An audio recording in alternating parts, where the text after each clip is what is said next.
Entonces esto hace parte de, es la segunda charla de un curso que hemos organizado desde la Universidad de Antioquia. Inicialmente comenzó para los residentes y en el orden de ideas de la Universidad de Antioquia de hacer las aulas abiertas, pues hicimos la invitación a los compañeros de hematopatología que invitaran a sus residentes y pues hay gente invitada están los residentes de la Universidad de Antioquia, hay algunos residentes de Bogotá, residentes de Cartagena, Bucaramanga.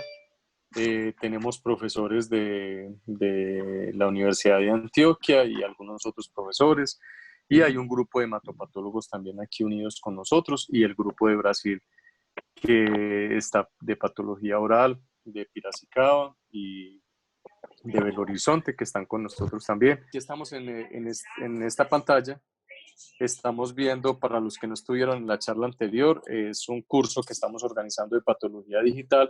Al lado derecho está ingreso directo y es un ingreso donde están todos los casos sin necesidad de entrar uno por uno, sino que aquí entran directamente a todos los casos. Aquí están sin explicación para que los miren, los cacharrien y ya están subidos todos los videos explicativos de las reactivas. Entonces, vámonos ya para los linfomas agresivos. Entonces, los linfomas B difusos de células grandes es uno de los linfomas más comunes de la edad adulta.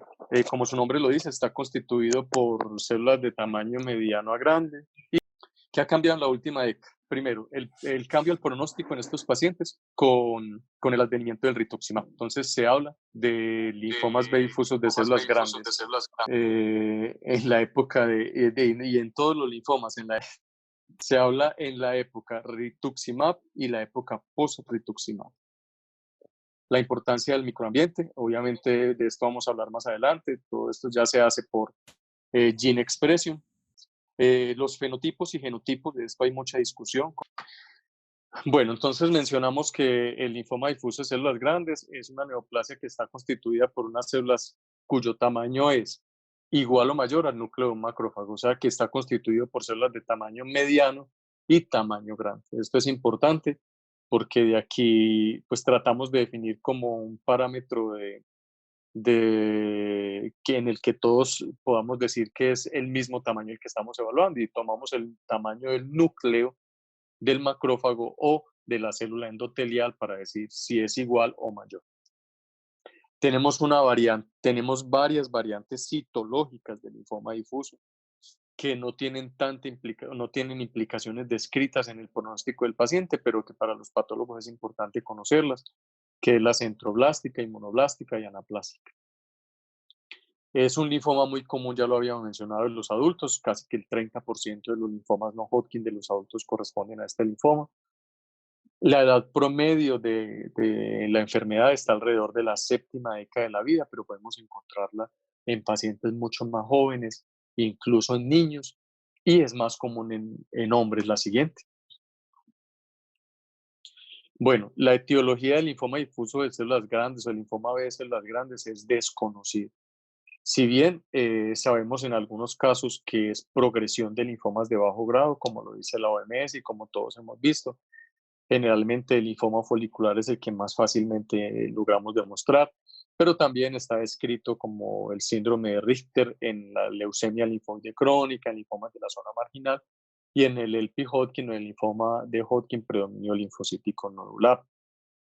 También la asociación que tenemos con el virus del Epstein-Barr en algunos de los subtipos específicos, no del difuso, sino de los linfomas BBC, los grandes, como sería el linfoma de fusión, el linfoma plasmablástico, el linfoma asociado al virus del Epstein-Barr como tal, que antes lo llamábamos de la vejez, que van a estar asociados a estos virus, y en los cuales el virus tiene una parte de una importancia muy grande en el desarrollo del linfoma. La siguiente.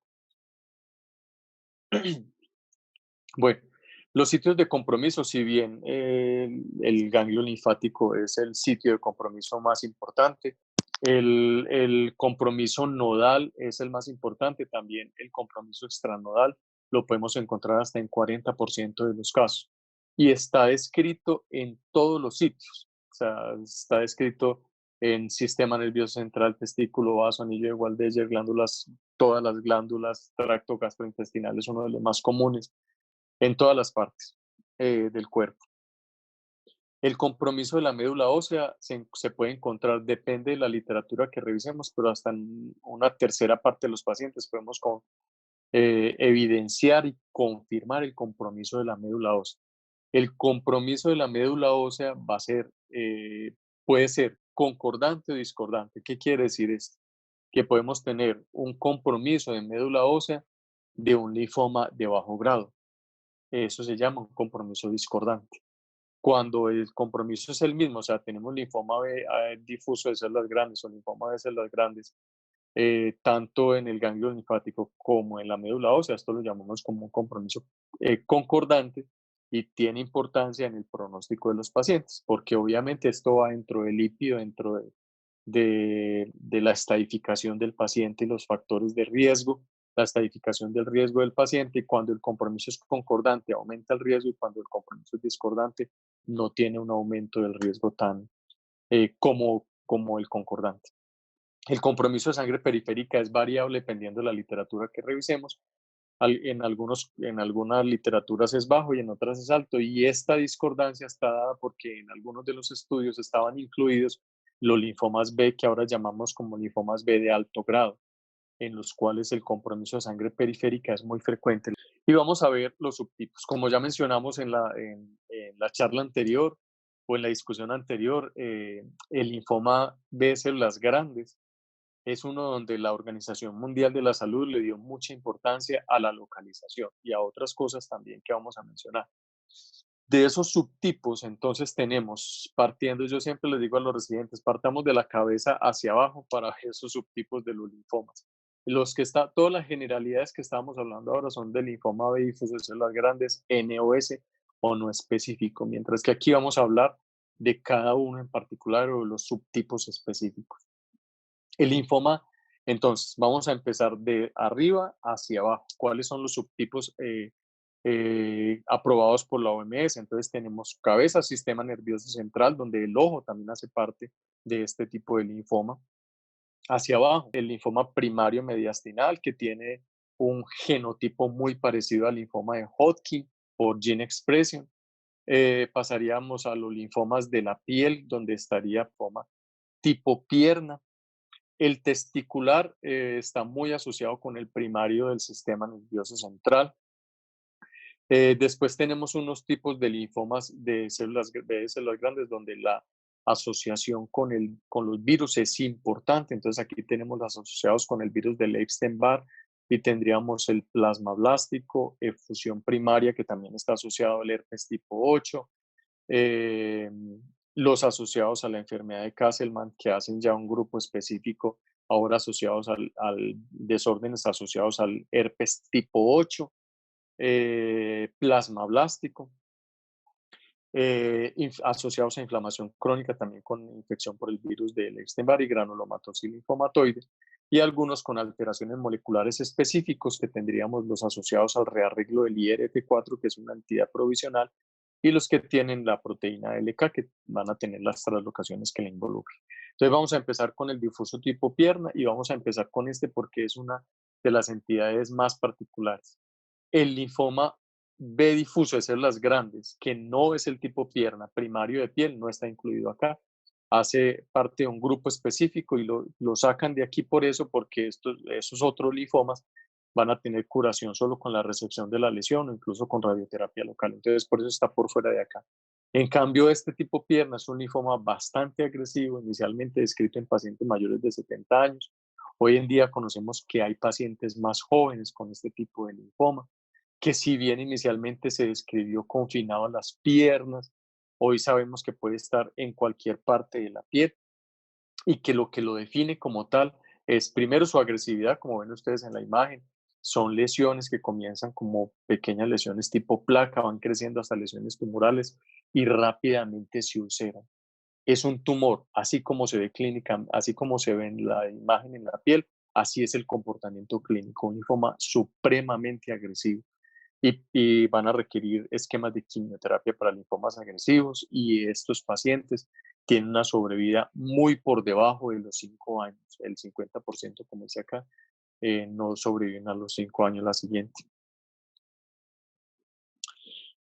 Es un perfil de inmunistoquímica muy característico, van a tener marcadores B, o sea, CD79, CD20 fuertemente o positivo difusamente.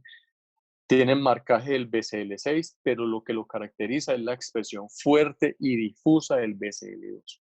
Van a tener expresión del IRF4 o MUM1, que es lo mismo, y van a tener negatividad para marcadores de diferenciación a célula plasmática como CD38, CD138. CD38 podrían tenerlo débil, pero no es lo más común. Los virus como el virus del Epstein-Barr y el herpes tipo 8 siempre deben ser negativos y siempre deben de ser buscados.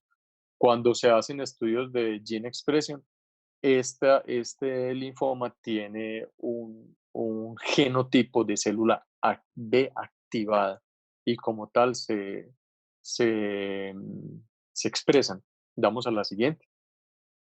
Eh, los estudios de gene expression en estos pacientes muestran claramente que encontramos unos genes, como ven ustedes acá, los que están en rojo son los genes activados. A la izquierda está el tipo pierna y al otro lado está comparándolo con un linfoma centrofolicular de primario de la piel. Y ven ustedes la diferencia en la expresión génica, donde los genes que van a dar la agresividad, como los genes que están relacionados con el ciclo celular, proliferación, síntesis, replicación del DNA, van a estar expresos, lo ven ustedes en rojo, contrario a lo que pasaría con el otro linfoma. Vamos a la siguiente. Una de las cosas más importantes con respecto a los rearreglos genéticos es que estos casos pueden tener, en algunos casos, rearreglo del MYC, pueden tener en otros casos, vamos a la siguiente, rearreglo del BCL6, pero ojo, a pesar de que tienen sobreexpresión del BCL2, nunca tienen rearreglo del BCL2, o sea, no tienen translocación 14-18. Y eso es bien importante, porque eso hace la diferencia de que no sea un linfoma de alto grado de doble o triple translocación, ¿cierto? O sea, vamos a tener que el BCL2 está expresado por inmunistoquímica porque hay una amplificación del gen, pero no tenemos translocación 14-18. Eso es muy importante en este linfoma. Nos vamos para el linfoma plasmablástico, este subtipo de linfoma fue descrito inicialmente en la cavidad oral de pacientes con HIV. Hoy en día sabemos mucho más de este linfoma con respecto a los pacientes en los que se originan. No solamente son pacientes HIV, tenemos todas las inmunodeficiencias, pacientes con trasplante, enfermedades autoinmunes, en tratamiento con inmunosupresores, pacientes que están también en tratamiento para evitar rechazo de los trasplantes de órganos sólidos, la inmunosenescencia del adulto mayor. Todas estas cosas pueden llevar a que se origine este linfoma. Si bien fue descrito inicialmente en la cavidad oral, y es lo que se conoció en los primeros reportes y grupos de casos, se ha descrito, como ustedes ven allí, en casi todas las partes del cuerpo, órbita, cavidad sinusnasal, obviamente, órbita, piel, hueso y muchas otras partes del organismo. Vamos a la siguiente. Es un linfoma también frecuente en pacientes mayores de alrededor de los 50 años, pero se puede encontrar en pacientes mucho más jóvenes. Está asociado al VIH, pero también en otros pacientes con cualquier tipo de inmunocompromiso. Y la mayoría de estos casos van a estar relacionados con el virus del Epstein-Barr. El tipo de latencia de infección que tienen por el virus del Epstein-Barr hace que la búsqueda por la proteína de latencia de membrana LMP1, que lo hacemos por inmunohistoquímica, es positivo en muchos de los casos y puede ser una forma de abordaje inicial importante. Se han descrito algunos casos de pacientes que no tienen un inmunocompromiso bien definido, la siguiente. Con respecto a la morfología, si bien lo que tenemos descrito, como lo vamos a ver en las imágenes siguientes, lo que tenemos descrito en el linfoma plasmablástico es, como su nombre lo dice, el aspecto plasmablástico. O sea, la presencia de células con un nucleolo prominente, con un citoplasma excéntrico. Ese aspecto plasmablástico no está en todos los linfomas plasmablásticos. Es lo más común, sí, pero no necesariamente tiene que estar para hacer el diagnóstico. y tiene un peso muy importante el inmunofenotipo que vamos a ver y conocer que el paciente obviamente tiene una inmunosupresión o una inmunodeficiencia para nosotros hacer el diagnóstico. Puede haber una diferenciación plasmocítica, o sea, que no sea plasma blástico, sino que se vean como plasmocitos maduros. Si bien es raro, se puede ver y por eso está mencionado. Y es también importante decir que hay muchas mitosis, es muy frecuente la mitosis, y como hay histiocitos entremezclados, se puede ver un aspecto de cielo estrellado que puede dar confusión con otros tipos de linfoma, como el linfoma de Burkitt. Vamos a la siguiente. El perfil de inmunistoquímica de este linfoma obviamente va a tener los marcadores de diferenciación a célula plasmática, que son muy importantes. Ahí tendríamos entonces el CD38, CD138, otros marcadores de células plasmáticas, todo el paquete genético que lleva a que la célula se diferencie a célula plasmática, que es el MUM1 y RF4, y va a perder marcadores, como vemos a la derecha, como el CD20, el PAC5 y el 45. O sea, pierde marcadores como los pierde una célula plasmática, porque obviamente esta célula tiene su diferenciación a célula plasmática, puede tener restricción de las cadenas ligeras y expresión de lema, como hacen las células plasmáticas, puede tener expresión del 30, el índice de proliferación es alto. El LMP1 puede ser positivo en un porcentaje alto y eso nos ayuda desde el primer momento del diagnóstico, pero siempre en estos casos hay que hacer o se debe realizar la hibridización in situ para el virus del Epstein-Barr para buscar las partículas del RNA. Si bien aquí mencionamos a la derecha, ven ustedes el CD56 negativo, para tratar de diferenciarlo del mieloma, hoy en día se conoce que hasta un 20% de estos casos pueden tener el CD56. O sea que no es un marcador que descarte el linfoma plasmablástico. Vamos a la siguiente para ver las imágenes histológicas. Aquí ven ustedes entonces un recubrimiento de mucosa y en la parte inferior de la imagen superior izquierda ven cómo está esa infiltración. A la que sigue ven ustedes cómo ya un acercamiento de estas células grandes con un nucleolo prominente, un citoplasma excéntrico, que es lo que hace aspecto que llamamos plasma blástico. La hibridización in situ por SISH para observar la presencia de la positividad son los puntos más oscuros para el virus del Epstein-Barr, y los marcadores abajo está el CD138, que es un marcador de células plasmáticas, también nos sirve el CD38, a pérdida del 45 y el 20, como lo hacen las células con diferenciación plasmática. La siguiente. Vamos a ver que algunos de los casos tienen este aspecto de cielo estrellado, que es importante, ya lo mencionamos ahora, y va a estar dada por la frecuencia de la mitosis, la apoptosis y los histiocitos entremezclados que dan ese aspecto que hemos llamado cielo estrellado, como se ve en el linfoma de Burkitt.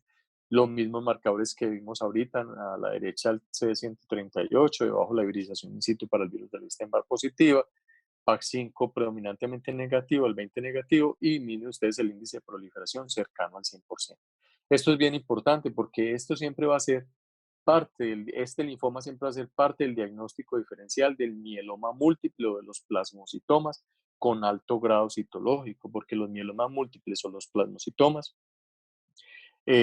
pueden tener un alto grado citológico, o sea, pueden tener un aspecto plasmablástico, pero obviamente muchas de las cosas que nos van a llevar a hacer el diagnóstico diferencial pues van a ser, primero, un índice de proliferación de casi el 100%, es casi que muy raro, por no decir que nunca, pero es muy raro de ver en un mieloma múltiple, porque el mieloma múltiple, el porcentaje de división celular es mucho más, es muy bajo. Entonces esto es algo que prende las alarmas. Segundo, la hibridización para el virus del Epstein. Si bien encuentro un reporte de algunos pacientes con mieloma múltiple infección por el virus del Epstein-Barr, son casos exóticos. Tercero, la clínica. Y en la clínica la OMS es muy clara en decirlo. Obviamente los pacientes que tienen pico monoclonal, que tienen lesiones osteolíticas, daño renal, o sea, la hipercalcemia, todo lo que nosotros llamamos la anemia, el componente CRAP del mieloma, pues va a ser un mieloma. Pero, como todo no es el 100%, existen algunos casos de linfoma plasmablástico donde están reportados cadenas ligeras circulantes, con pico monoclonal obviamente, con lesiones osteolíticas, y al tener lesiones osteolíticas pues se va a liberar el calcio. sea, que podrían tener hipercalcemia. De manera, y en esos casos, ¿qué dice la OMS? En esos casos, el diagnóstico diferencial va a ser muy difícil. Vamos a la siguiente. Pues sí, digamos que el EVER va a ser muy importante, ¿cierto? Pero para tener, pues, como un contexto de lo que puede pasar en algunos casos difíciles. Al ser una célula que está ya diferenciada hacia célula plasmática y que viene un linfocito B, va a tener rearreglo clonal de la cadena pesada de la inmunoglobulina, ya el EVER lo mencionamos, ya el inmunofenotipo también quedó claramente mencionado, y en estos casos un porcentaje por encima del 80% tienen alteración del gen MYC, lo que también ayudaría para el diagnóstico, porque ya lo podemos hacer por inmunistoquímica y obviamente por las técnicas de FISH. Con respecto al pronóstico de estos pacientes, es un pronóstico por lo general malo. Un cuarto de los pacientes, más de tres cuartos de los pacientes con esta enfermedad fallecen con el linfoma plasmablástico, o sea que realmente es una enfermedad muy agresiva. Con el paso del tiempo ha ido cambiando un poco el pronóstico, sobre todo con el control del tratamiento con las terapias HART o la terapia antirretroviral altamente efectiva. Y recuerdo un caso para comentarlo aquí, que vimos con el grupo de Brasil en la reunión que ellos hacen de patología oral, lo vimos en Río de Janeiro. El profesor Slay me corregirá, pero hace más de 5 años. Eh, y ese caso lo recuerdo porque era una paciente joven que tenía una masa en el paladar que obstruía prácticamente hasta la deglución de la paciente, una masa bastante impactante. La paciente había abandonado el tratamiento del HIV porque iba a hacer otras terapias alternativas. La paciente regresa así y en el momento que ingresa le reinician la terapia HART y la paciente cuando va a los controles comienza a hacer disminución sin inicio todavía la quimioterapia, disminución y desaparición de la masa. Obviamente, para mencionar que estos pacientes en el momento de presentación tienen unos estadios ya avanzados, 3 o 4, y por lo tanto estos pacientes, a pesar de que hagan regresión de la enfermedad visible, pues deben de requerir quimioterapia sistémica, pero es un caso pues como muy ilustrativo de lo que hace la terapia o el restablecimiento de la inmunocompetencia del paciente. Vamos a la siguiente. Eh, y para hablar de esto, que aquí son, digamos, linfomas B de alto grado, no agresivos, sino linfomas B de alto grado con doble o triple translocación, es uno de los cambios más grandes que aparecen en esta clasificación de la OMS del 2017. Y aquí viene pues como toda una marea de cosas. Ustedes tendrán muchas preguntas que hemos ido respondiendo en este tiempo que ha salido la clasificación y que otros todavía no, o de muchas otras no tenemos la respuesta, ni incluso ni en la OMS, y cuando se lo hace uno a los expertos, pues también hay cosas que no están muy bien definidas. Vamos a hablar de lo que está bien definido en este momento. Porque, bueno, vamos a ir desglosando poco a poco porque es un tema en el que hay mucho para hablar. Entonces, el patrón de crecimiento siempre va a ser un patrón de tipo difuso. Eh, la frecuencia de mitosis es generalmente alta y el índice de proliferación del Ki-67 por lo general es superior al 80%. En algunos textos se encuentra o publicaciones se encuentra que el porcentaje puede ser incluso superior al 90%. Pero ojo,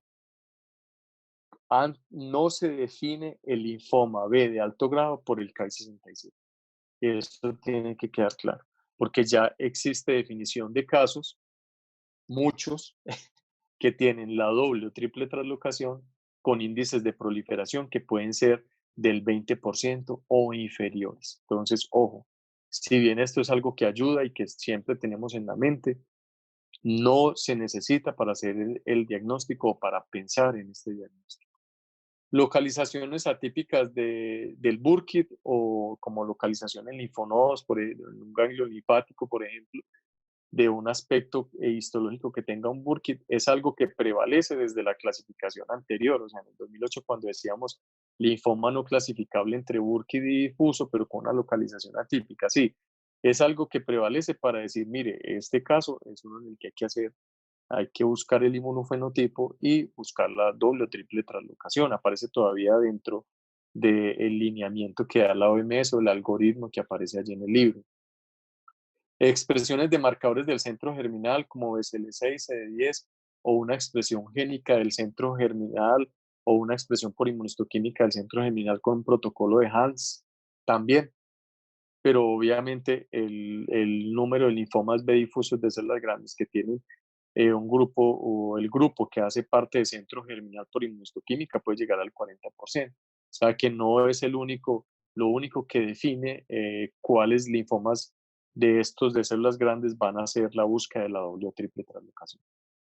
Y tenemos unos puntos de corte para estos dos marcadores hechos por inmunistoquímica que son importantes, si bien son variables en la literatura, vamos a tomar los más frecuentes, que sería la expresión del BCL2 cuando es mayor al 50% y la expresión del CEMIC cuando es en unos textos, en unas publicaciones aparece mayor al 30%, en otros parece mayor al 40%, es lo que está decantado en el libro de la OMS.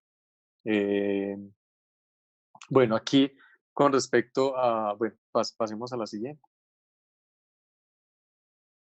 Este diagrama estaba en la Organización Mundial de la Salud y aquí hay algunas de anterior y aquí hay algunas cosas que lo traje para mirar, algunas cosas que han cambiado, ¿cierto? Y otras que prevalecen. Vamos a empezar por el linfoma folicular. El linfoma folicular puede tener, obviamente, debe tener el BCL2 en la mayor parte de los casos.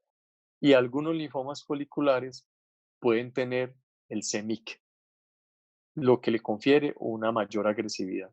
¿Serán esos linfomas de alto grado con doble translocación? ¿Estado actual de la OMS? No. Si es un linfoma folicular, todo con patrón folicular, con translocación del BCL2 y rearreglo del CEMIC, ese linfoma se debe seguir considerando como un linfoma folicular, ¿cierto? Con una anotación que diga que hay presencia del CEMIC y que eso le confiere un alto grado y que le confiere pues un pronóstico más malo. Pero es importante decir que cuando en ese mismo contexto hay un linfoma folicular, pero tenemos áreas de transformación al linfoma difuso, en ese caso sí, en ese caso tendríamos un linfoma folicular más un linfoma B de alto grado con doble translocación. Entonces eso queda claro. ¿Y cómo se puede definir? Bueno, se puede definir con la búsqueda de las células dendríticas y ver si hay áreas donde se pierden las células dendríticas y por morfología vemos sábanas de células grandes y tenemos la doble translocación y además de eso vamos a tener áreas donde todavía conserva el patrón folicular o nodular del linfoma folicular que lo precedió. Entonces, miren los dos contextos distintos que hay del linfoma folicular. Con respecto al linfoma de Burkitt, esto prevalece. El linfoma de Burkitt, cuando nosotros tenemos la morfología del linfoma de Burkitt, patrón de cielo estrellado, inmunofenotipo de Burkitt, o sea, CD10, CD38, BCL6 positivo, CD10 positivo, BCL negativo, es un Burkitt y rearreglo del MIC. Pero cuando tenemos inmunofenotipos que son anormales, o sea, pérdida de algunos de los marcadores del centro germinal o expresión del BSL2, esos casos nosotros eh, preferimos dejarlo para, como este grupo de linfomas, para hacer la clasificación ya de la parte genética y buscar si hay rearreglos del BSL2 y del CEMIC que estén compartidos para clasificarlos como linfomas B de alto grado, como los hemos mencionado. La parte de abajo, ojo, presencia de translocación 11-14, que es un linfoma del manto. Y puede tener el CEMIC, sí, puede tener el CEMIC. Entonces, un linfoma de doble translocación. Es un linfoma que tiene dos translocaciones, pero no hace parte del linfoma B de alto grado doble translocación. Es simplemente un linfoma del manto con CEMIC, que le confiere también un peor pronóstico. Entonces, mucho cuidado con esto. Este linfoma tampoco está dentro del linfoma B de alto grado eh, que estamos hablando en este momento.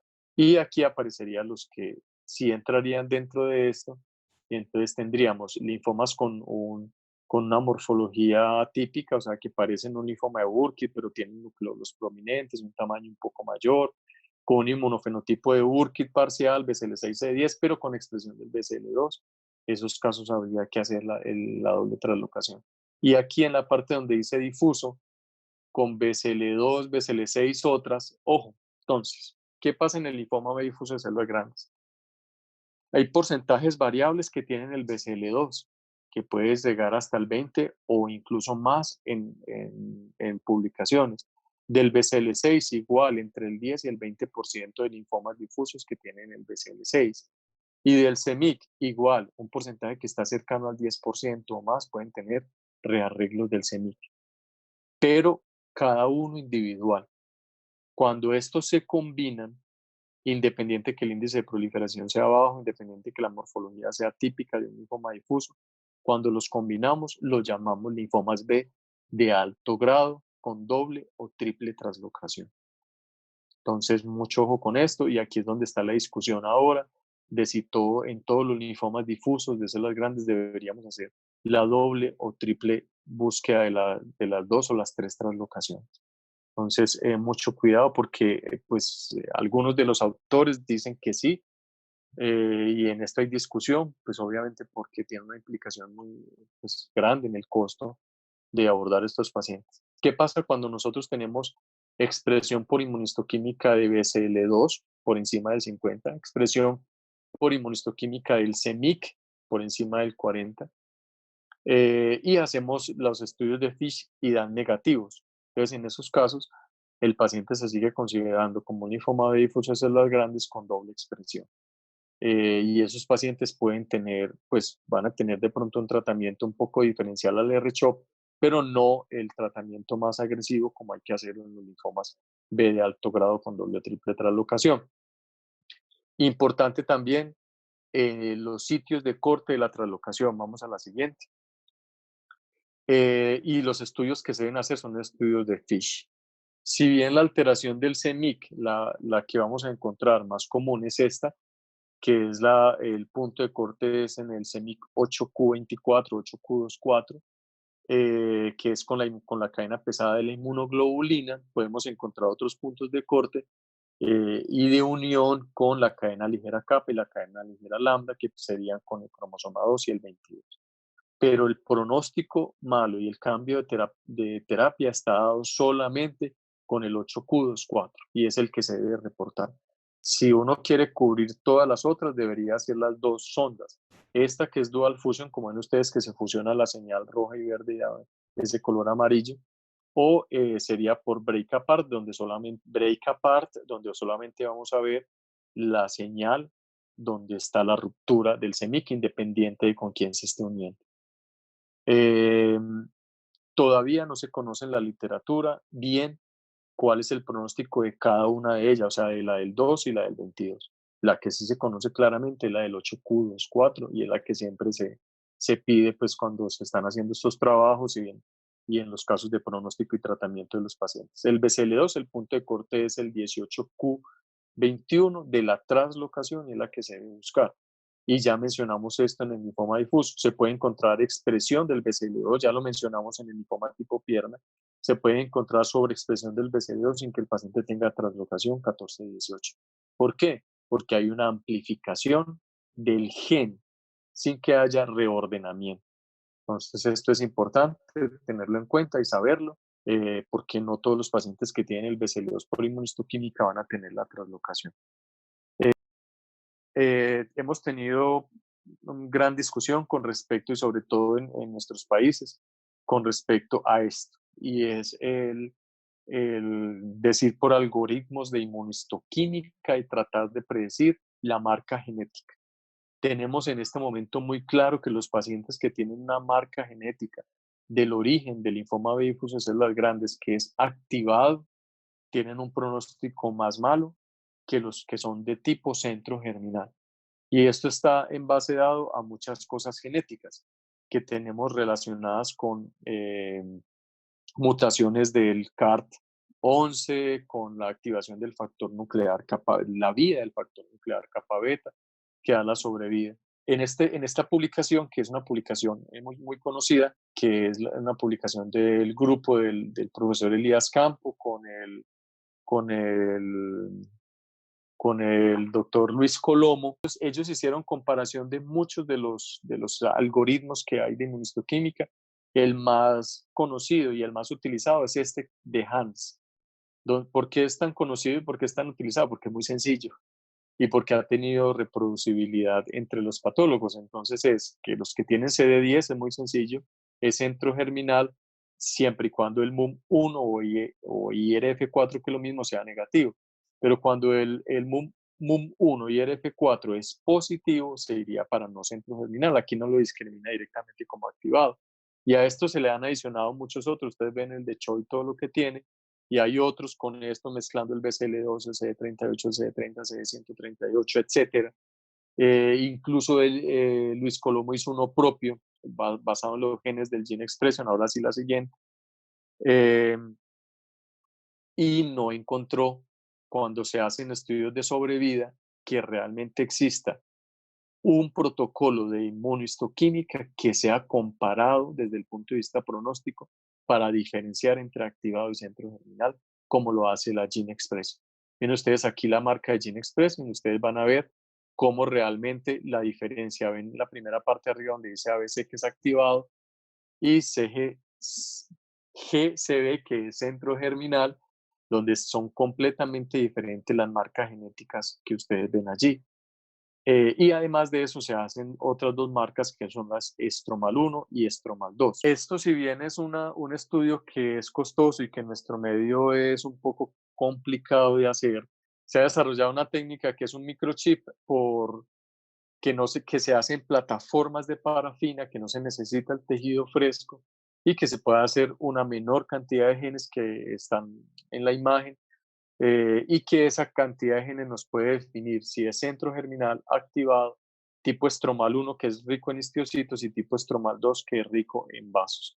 Y con esa marca genética podemos hacer esa diferenciación. ¿Por qué? Por esto. Porque en este momento, o cuando salió el libro del 2017, la fase 1 y la fase 2, habían estudios en fase 1 y fase 2, probablemente ya hayan pasado a fase 3, de pacientes con linfomas de tipo B difuso células grandes con marca genética activada, en los cuales el tratamiento es diferencial. Esto todavía no está decantado en la NCCN, que es como la guía que se rigen todos los hematólogos para el tratamiento de los linfomas, pero dándolos como en el activado está alterada la vía del factor nuclear kappa beta, dando inhibidores del proteosoma como el bortezomib, o tratamientos como la lenalidomida o los inhibidores de la quinasa de Bruton, que es el ibrutinib, pues mejoran el rendimiento, la sobrevida de estos pacientes y el pronóstico y el rendimiento del tratamiento con el esquema habitual, que es el R-CHOP. Entonces, esto en el futuro seguramente va a cambiar. Una de las cosas que dijo la doctora Harris en el USCAP después de que salió la clasificación es, bueno, los países desarrollados que lo tenemos debe ser hecho por Gene Expression y los países que no lo tienen pues deben de hacerlo por inmunistoquímica, y se considera aceptable, pero obviamente nosotros sabemos por todas las publicaciones que hay que hacer esta diferenciación entre uno y el otro solo por inmunistoquímica no es lo ideal para que el hematólogo tome una decisión en el momento que ya tengamos los tratamientos diferenciales, como va a pasar en los genotipos o marcas genéticas activadas. Y vamos a ver este caso de esta niña de 3 años sin antecedentes de importancia y fue remitida de un hospital local a un hospital de mayor complejidad. La niña presentaba 2 meses alrededor de distensión abdominal y dolor abdominal. Y vamos a ver las imágenes. En la imagen se identifica una gran masa tumoral que compromete el hemiabdomen derecho, con compromiso secundario del riñón. La masa es una masa de un gran tamaño. Vamos a la siguiente. Allí está la imagen de la tomografía. Ven ustedes el gran compromiso que tiene del riñón y la gran masa que tiene pues la densidad de tejidos blandos. Vamos a la siguiente. Con esta imagen ellos sospechan que es un tumor muy agresivo, obviamente, que puede ser entre un linfoma o un tumor de esta edad, ¿cierto? Que se dan en esta edad, como los neuroblastomas. Hacen una biopsia y este es el trucut de la imagen. Aquí se observa una infiltración difusa con unas células de aspecto linfoide de tamaño mediano. Hay algunos histiocitos entremezclados, hay presencia de apoptosis, mucha mitosis, que la observan ustedes en la imagen de la derecha. Vamos a la siguiente. Este es el perfil de inmunistoquímica. Como ven, se observa que el CD3 es negativo en las células tumorales. Tenemos uno que otro linfocito T pequeño. El CD20 es fuertemente positivo, un marcaje difuso, un índice de proliferación cercano a un 80-85%, un CD79 también fuertemente positivo, abajo a la derecha, la siguiente. Aquí los marcadores del centro germinal, como BCL6 y CD10 arriba. Se ven la presencia de histiocitos con el CD68-PGM1, lo que muestra que efectivamente el aspecto de cielo estrellado sí está, sino que no lo vemos claramente por el tipo de biopsia que es. El TDT siempre lo hacemos en los niños y también el CD79, porque en el caso que tengamos un linfoma linfoblástico, pues vamos a tener el TDT positivo. Si es B, la negatividad del 20 y la positividad del 79, y si es T, pues generalmente la positividad del 3, o tendríamos que hacer otros marcadores T, como el CD7, si el 3 es negativo. Vamos a la siguiente. Con esta expresión de marcadores de inmunistoquímica, el diagnóstico que son los marcadores del centro germinal, el BCL6, el CD10, un índice de proliferación del 100%, la expresión fuerte del CD20, es el diagnóstico que se hace, es el de un linfoma de Burkitt. En este momento nosotros no hacíamos el CEMIC, ahora lo hacemos, y en los casos que es lo que describe la literatura es que el CEMIC va a estar presente en más del 80% de los casos por inmunistoquímica. Y obviamente por traslocación, por búsqueda del rearreglo del CEMIC, va a estar presente cuando se hace break apart, o sea que buscamos la 8Q24 más la del 2 y la del 22, va a estar presente cerca del 95 o más de los casos. Y allí quedaría el otro grupo que está recientemente descrito en la OMS, que serían los pacientes que tienen toda la morfología de Burkitt, toda la inmunistoquímica de Burkitt, pero que tienen el CEMIC negativo y la 8Q24 negativa. En esos casos hay que buscar la 11Q23, que haría parte de ese nuevo grupo de linfoma de Burkitt. Vamos a la siguiente.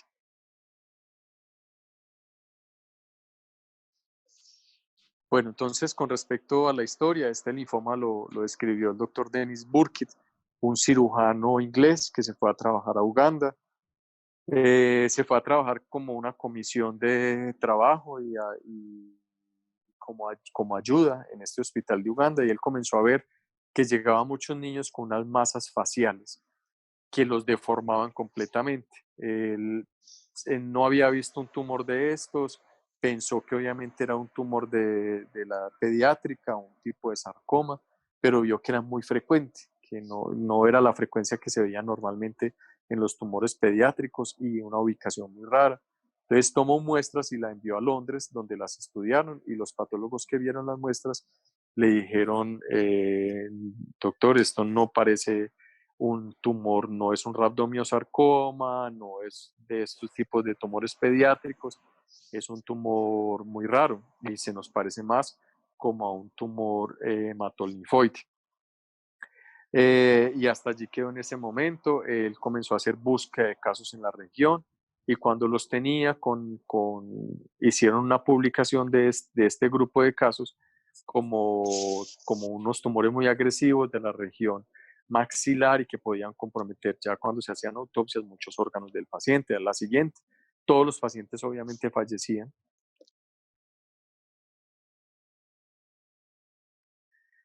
En 1961 estaba él dando una conferencia sobre esta enfermedad, y en ese mismo recinto estaba el doctor Epstein y la doctora Barr, y ellos estaban haciendo trabajos con el virus del Epstein-Barr. Le pidieron muestras de tejido para ellos tratar de buscar si estaba la presencia del virus, porque les llamó mucho la atención que el doctor describía que era muy frecuente, que tenía un comportamiento más como endémico, y que obviamente están en unas zonas que eran muy comunes para la malaria, y que pues ellos pensaron que podría tener algún agente infeccioso allí implicado, en esa enfermedad. 3 años después, ellos demuestran que el virus del Epstein-Barr estaba y es el primer tumor donde se demuestra un virus implicado en un tumor. Hoy sabemos toda la cantidad de virus que hay implicados en tanta cantidad de tumores. Vamos a la siguiente.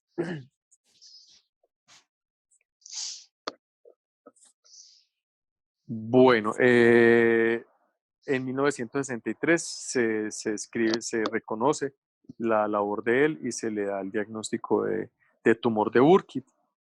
Mucho después se hizo ya la clasificación de inmunofenotipo, sabiendo pues que era de células B maduras. Vamos a la siguiente.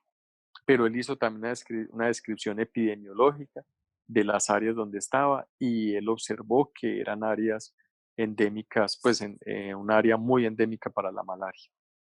Entonces, es una lesión, una neoplasia muy agresiva originada en las células B, generalmente extranodales. Conocemos 3 tipos obviamente está asociado al MIC y va a estar asociado al virus del Epstein-Barr en un porcentaje que es variable dependiendo del tipo, si es endémico, esporádico o si está relacionado con inmunodeficiencias. Vamos a la siguiente.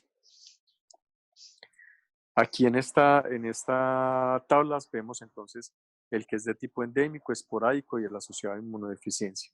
Y vemos allí que, por ejemplo, los que son asociados a inmunodeficiencia, entre un 25 a un 40% de los casos van a estar asociados al virus del Epstein-Barr, mientras que en los que son endémicos el porcentaje puede llegar a subir hasta el 80 o 90% de los casos. Si bien en algunos estudios se identifica que todos los casos fueron positivos para el virus del Epstein-Barr. Y el esporádico, esto es variable. En algunos sitios se ha encontrado alrededor del 30, por ejemplo en Colombia un estudio que hizo la doctora Pilar encontraba que era alrededor del 60, y lo que se ha descrito en los países que compartimos, pues obviamente América, y que compartimos algunas características de la endemia con la malaria, ¿cierto? Que es lo que pasa en nosotros. Nosotros vemos casos con ubicación intestinal, como pasa en el tipo esporádico, pero con asociación al virus del Epstein-Barr, o pacientes que tienen masa maxilar y compromiso abdominal. O sea que tenemos como una mezcla entre estas dos presentaciones. Vamos a la siguiente. Con respecto a la etiopatogenia, es muy importante mencionar que el CEMIC está implicado, pero que no es lo único que está. Desde el punto de vista genético, hay otra gran cantidad de alteraciones que están y que deben estar presentes para el linfoma de Burkitt. La asociación con la malaria ya está descrita y hay varios artículos donde publican cómo se hace la sinergia. Bueno, y ahorita vamos a hablar un poco de esto antes de terminar. Aquí está el patrón morfológico, que es muy característico, ese patrón de células intermedias con presencia de nucleolos que no son muy prominentes, la frecuente es mitosis, la presencia de apoptosis y entremezclados histiocitos que dan este patrón de cielo estrellado, que es el característico. Vamos a la siguiente. Esta es la parte genética, donde ustedes ven que el origen de la célula, y hablamos de que el origen de las células es un origen en el linfocito del centro germinal. Estas células tienen hipermutación somática, tienen reactividad con antígeno y que es variable, parte de lo que explica por qué la implicación con la malaria y con otros virus como arbovirus están allí. También se han encontrado otro tipo de oncogenes o otro tipo de no oncogenes, sino otro tipo de plantas que pueden tener importancia en la génesis del tumor. Los marcadores del inmunofenotipo van a ser marcadores del centro germinal, ya lo mencionamos. El índice de proliferación cercano al 100%. Vamos a la siguiente.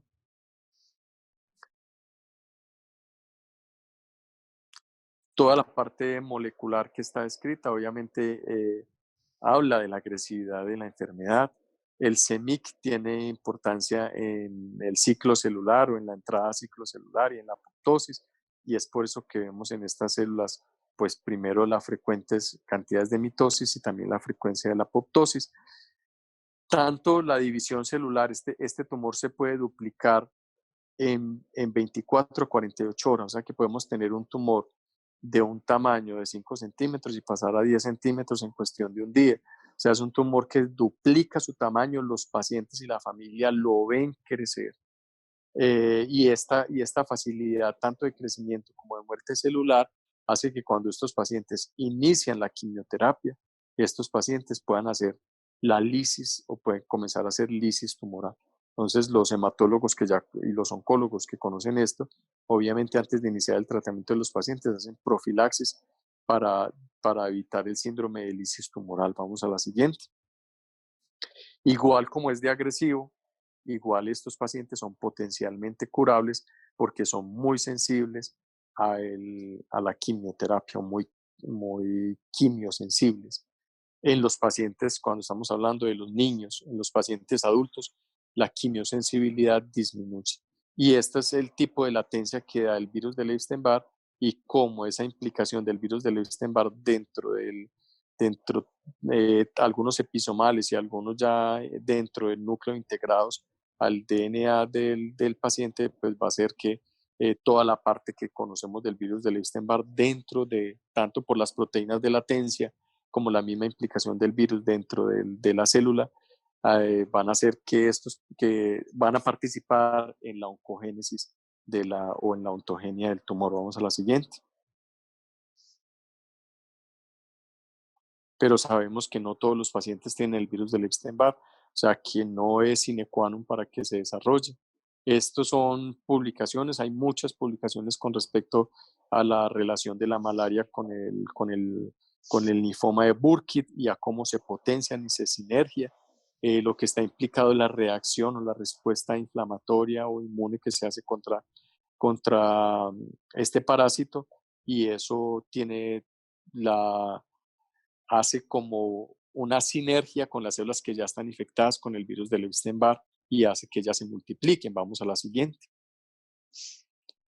que es lo que vamos a ver en esta imagen, ¿cierto? Como toda esa respuesta inmune, toda esa respuesta inflamatoria va a dar una activación sobre la célula que ya está infectada por el virus del Epstein-Barr para que se replique, se va a aumentar la viremia del virus del Epstein-Barr y obviamente va a comenzar a producir alteraciones en un DNA que está inestable y va a comenzar a producir alteraciones que se van a sumar para el desarrollo del linfoma de Burkitt. Vamos a la siguiente.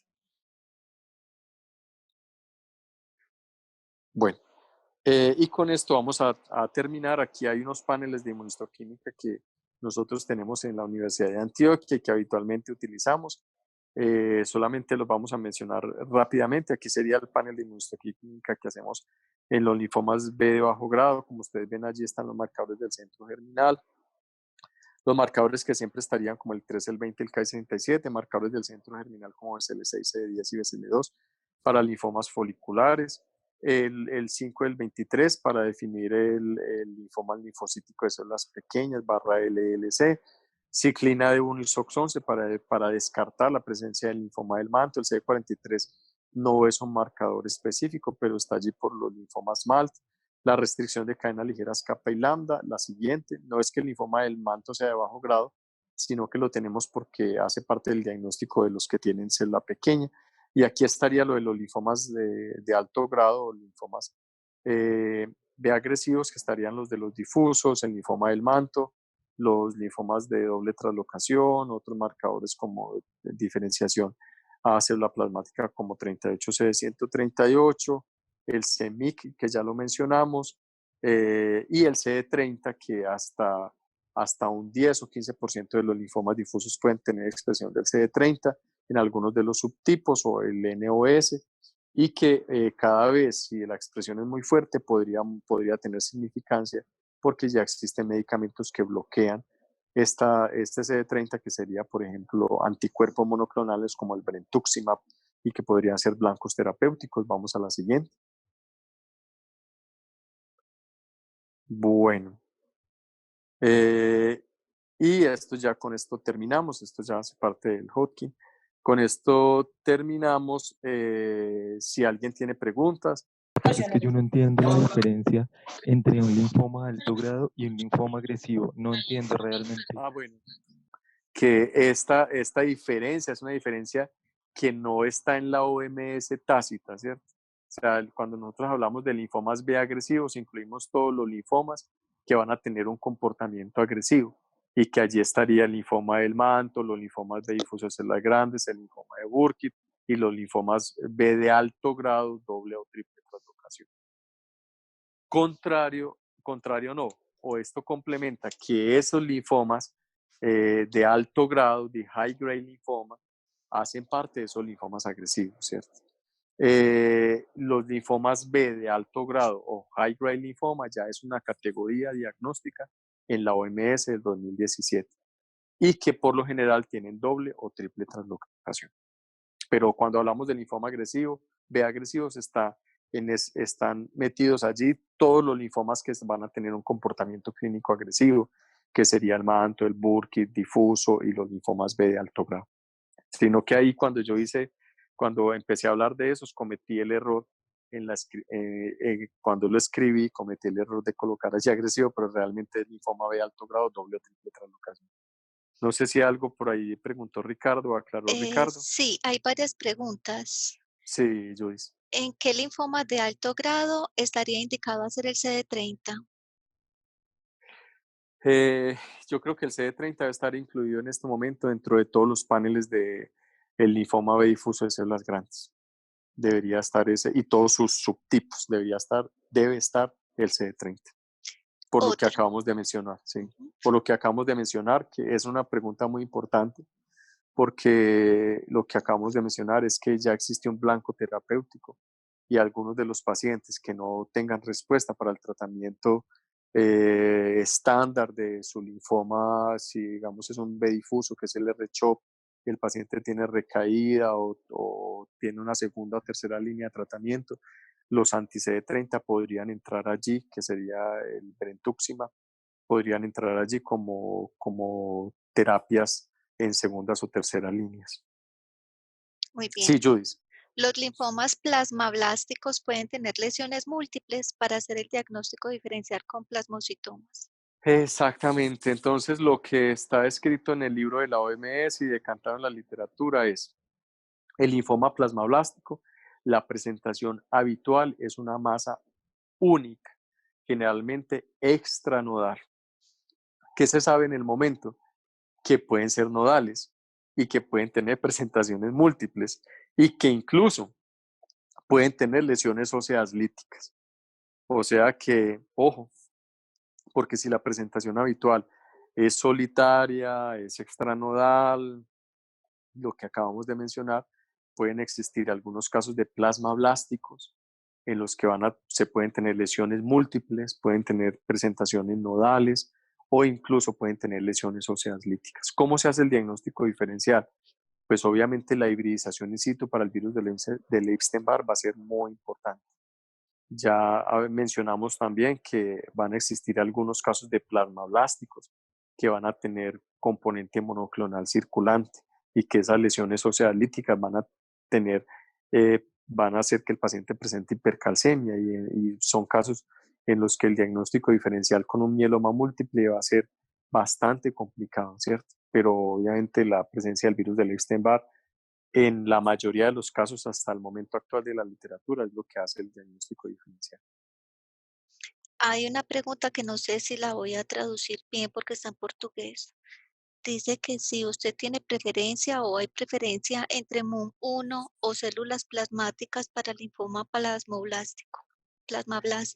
Sí, ok, es una muy buena pregunta. Bueno, entonces, el IRF4, como vimos en la charla pasada, es, un, es una maquinaria genética, pues lo estamos viendo en inmunistoquímica, pero realmente es una maquinaria genética que se activa cuando el linfocito B sale del centro germinal y comienza su programa hacia célula plasmática.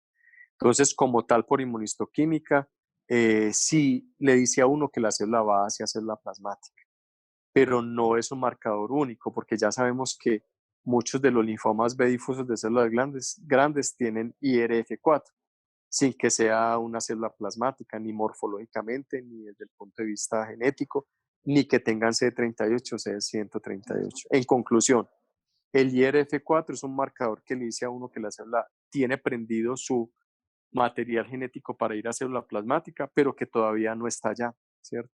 Entonces, por eso necesitamos más marcadores de célula plasmática, como el CD38 o CD138, para realmente definir que la célula ya está definida hacia una célula plasmática.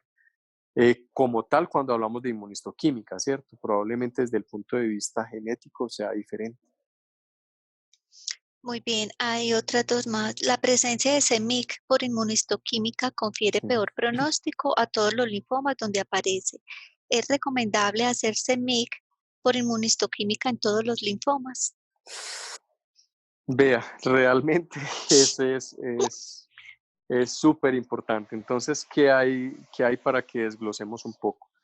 Muchos de los linfomas tienen CEMIC y los define. En los casos en los que los define, hay que hacerlos. Entonces, tendríamos, para ir por partes, tendríamos en el linfoma de Burkitt, ya lo mencionamos, lo define, entonces lo tenemos que hacer. Linfomas con doble o triple translocación, pues partimos de allí, ¿cierto? Para saber si se expresa el BCL2 y el CEMIC, entonces deberíamos hacerlos en los linfomas B de alto grado. En los linfomas difusos, allí es donde está la mayor discusión. ¿Debemos hacerlo? Sí. ¿Confiere factor pronóstico? Entonces allí hay discusión. Algunas de las publicaciones que están decantadas en el libro de la OMS dicen que sí y otros dicen que no. ¿Y en qué se basa que digan que sí y que no? La forma molecular como los han buscado. No es lo mismo que tenga el reordenamiento a que tenga simplemente amplificación. Entonces, algunos de los pacientes que tienen el reordenamiento sí tienen un peor pronóstico y otros pacientes y los que tienen obviamente la Q24 tienen un pronóstico más bajo, más malo, digamos. Y los que tienen, por ejemplo, la 2 y la 22 es desconocido. O los que tienen amplificación del CEMIC es desconocido. Entonces, ¿se debe buscar en todos? Sí. ¿Tiene pronóstico? En muchos casos sí, ya lo mencionamos. En el linfoma folicular, cuando tenemos CEMIC, ese paciente le va a ir más mal. En el linfoma del manto, cuando tiene CEMIC, ese paciente le va a ir más mal. En los linfomas difusos hay todavía discusión en la literatura de si solo el CEMIC es un factor pronóstico malo, adverso. Y Y hay una, en los linfomas B de alto grado, pues obviamente tendríamos que ir a confirmar la presencia de la doble o la triple translocación, como ya mencionamos ahora. Sí, Joyce. hay una última. Respecto a los linfomas doble hit o triple hit, no todos los doble o triple expresores son doble hit o triple hit y Exactamente, no todos los doble y triple hit son expresores. Algunos sugieren que exactamente. debe hacerse FISH en tejido a todos los centros germinales. ¿Cuál es su Sí, recomendación al respecto? sí, realmente lo que comenzamos a discutir ahora, o sea, y lo que se habló en el Congreso Latinoamericano de patología, de hematopatología que se hizo en Bogotá. Sí, Rocío está ahí, muchas gracias por haber organizado el Congreso, porque estuvieron los grandes del mundo en el Congreso. La recomendación de hacer la doble translocación, nosotros en Colombia, que la pregunta que hacen es realmente cierto y es lo que está decantado en el libro de la OMS. De un porcentaje alto de los pacientes que son doble expresores, o sea, que tienen por inmunistoquímica BCL2 y CEMIC, van a tener la doble translocación, pero no todos, ¿cierto? Y algunos de los pacientes que tienen la doble translocación no van a ser doble expresores. En ese orden de ideas, la pregunta está muy bien planteada. En ese orden de ideas, si nosotros solamente nos basamos en eso, se nos podrían escapar muchos linfomas que vamos a diagnosticar como linfomas B difusos de células grandes, como difusos B de células grandes, cuando realmente van a ser linfomas con doble o triple translocación. En ese orden de ideas, habría que hacerlo a todos. ¿Es la recomendación para Colombia? En este momento no, porque ustedes saben las condiciones que tenemos para el estudio del FISH. En este momento ya al menos a los hematólogos se los están aprobando, antes se los rechazaban, pero en un tiempo con certeza que vamos a llegar allá, a hacerlo en todos los linfomas difusos de células grandes. Probablemente vaya a ser la recomendación en un tiempo. En este momento lo que hacemos es lo de la OMS, basarnos en la morfología, que el cuadrito está allí para que lo vean en el libro de la OMS, de ir por la morfología blástica, tipo Burkitt, Burkitt atípico, inmunofenotipos, y de allí ir seleccionando los casos, sería lo que en este momento se recomienda Hay para otra. nosotros. P53 y presencia de CD5 confiere peor pronóstico en linfomas Sí. difusos de células grandes. Es recomendable todos ellos. Bueno, exacto. Entonces el CD5, hay varios artículos que confieren un peor pronóstico. Lo que pasa es que los artículos están mezclados. Hay algunos artículos antes de la era rituximab y otros artículos posteriores a la era rituximab.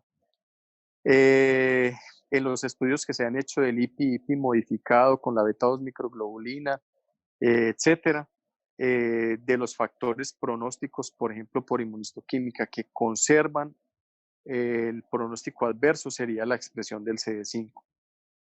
No sé si esto cambie condiciones terapéuticas, ¿cierto? Probablemente no en este momento, pero que confieran un peor pronóstico el CD5, sí.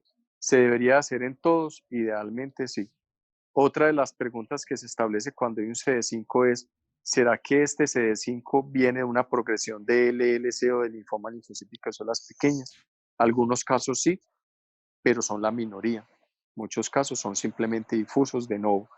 Con respecto al P53, sabemos que hay muchos de los linfomas, por ejemplo, el linfoma linfocítico de células pequeñas, cuando está la de lesión, y en el linfoma del manto, cuando está la de lesión, y en algunos casos la amplificación o las mutaciones, en los que está claro que se confiere un factor pronóstico y que cambia el tratamiento de los pacientes. Los linfomas que progresan, por ejemplo, un Richter, un linfoma linfocítico o un linfoma folicular que expresan el P53 y progresaron a un linfoma difuso, se confiere un peor pronóstico como tal, por las dos cosas, la progresión y la expresión del P53. En el linfoma difuso no existe, a pesar de que hay estudios que han encontrado un peor pronóstico, no existe todavía una condición terapéutica diferencial para los pacientes que tienen expresión del P53 hasta el momento. Muchas gracias a todos por estar aquí, muchas gracias a todos los hematopatólogos que nos acompañan, Muchas gracias, a todos Javier. los residentes, a todos los del grupo de Brasil que nos acompañan. Y bueno, esperamos vernos dentro de 8 días para los linfomas T. Muchas gracias a todos. Que pasen un Gracias. feliz fin de semana. Chao.